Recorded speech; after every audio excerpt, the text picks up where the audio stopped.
राम जय जय राम। पवन तनय संकट हरन मंगल मूर्ति रूपो। राम लखन सीता सहित हृदय बसहु सुर भूप। सियावर रामचंद्र की जय। बोल बजरंग बली की जय। उमापति महादेव की जय। भक्तों, इस वीडियो में आपको हम बताएंगे, वैसे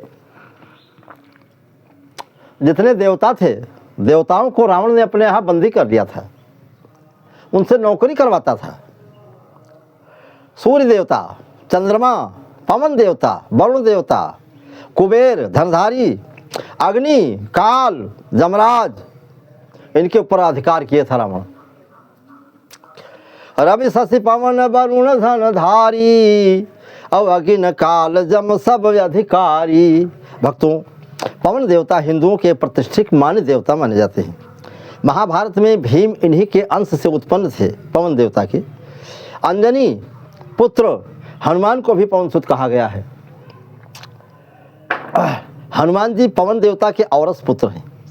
वायु का एक नाम पवन भी है, और उपनिषद और वेदांत में अनुसार वायु की उत्पत्ति आकाश से है। पंचभूत छित जल पावक गगन समीरा में से एक है पवन। वायु इंद्रदेव के मित्र हैं। विष्णु पुराण में वायु को गंधर्वों का राजा कहा गया है। और भक्तों, रामचरितमानस संदर्भ मुकुंदलाल मुंशीकृत पवन को पुराणों में उत्तम मनु का पुत्र भी कहा गया है। मानस में पवन के पर्याय मारुत, प्रभंजन, समीर आदि कहे गए हैं, बताए गए हैं। लंका दहन के समय में लंका को भस्मीभूत करने के लिए 49 पवन की बात आती है। क्या कहा था कि 49 बयारी हमरे पर चलत है। कभू कभू आदमी जब बहुत परेशान होता है तो कहा थे, ओ भैया अरे कुछ पूछो ना, हमारे पैसा तो 49 बयारी चलते हैं। लेकिन कभू यूँ नहीं विचार किए कि 49 बयारी कहाँ से आए गए, कहाँ से, किनके उत्पत्ति कहाँ से है। ये मरुतों के नाम हैं। मरुत माने वायु होता है। रामचरितमानस शब्दकोश में ऐसा पाया जाता है। ओम प्रकाश शर्मा भारद्वाज कृत रामचरितमानस में भी पाया जाता है ऐसा। वहाँ पर इस प्रकार से 49 वायु के, 49 पवन के नाम लिखे गए हैं। उनको हम आपके बीच में दे रहे हैं, ध्यान से सुनेंगे आप। और एक ज्योति, द्विज्योति, त्रिज्योति, ज्योति, एक शक्त, द्विशक्त, त्रिशक्त, इंद्र, गत दृश्य, ततः, पाशत्कृत, पर, सित, सम्मित, सुमति,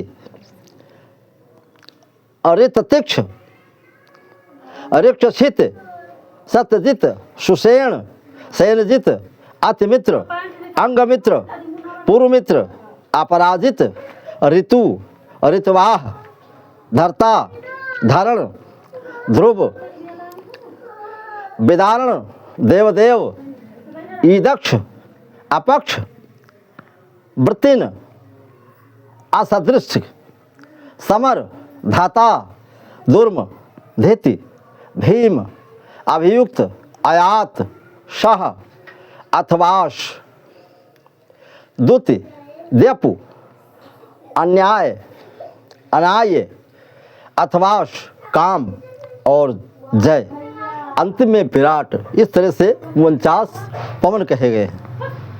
ये 49 पवन पुराणों में कश्यप और आदित्य से पुत्र बतलाए गए हैं। वहीं से इनकी उत्पत्ति है।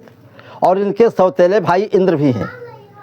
इंद्र ने गर्भ में ही इनको वज्र से काट करके एक को 48 बार काटा गया तो 49 टुकड़े बन गए। यही 49 मरुत के रूप में प्रसिद्ध हुए। इस संबंध में तमाम कथाएं पाई जाती हैं। हिरण्याक्ष हिरण्यकश्यप के मारे जाने से दैत्य माता अत्यंत दुखी थी।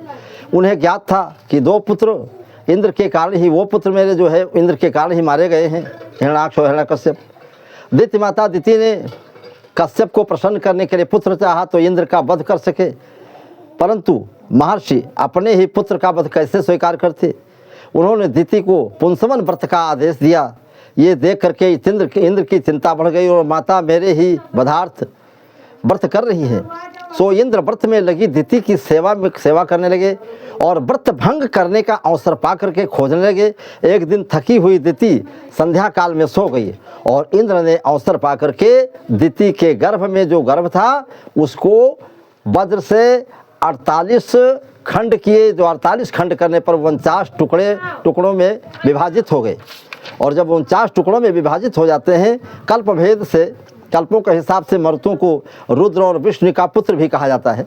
इन मरुतों के घोड़ों का नाम था प्रसिद्ध। जो मरुत थे इनके घोड़ों का नाम है प्रसिद्ध।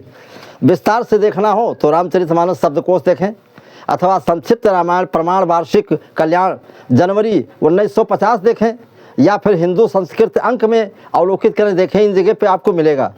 ये हनुमान जी के यही पवन का नाम है, 49 पवन कहे जाते हैं और हनुमंत लाल की कृपा से सब कुछ प्राप्त हो जाता है।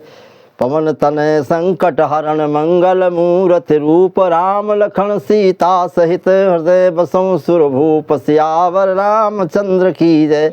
बोल बजरंग बली की जय, उमापति महादेव की जय, वृंदावन कृष्ण चंद्र की जय, गोस्वामी श्री तुलसीदास की जय।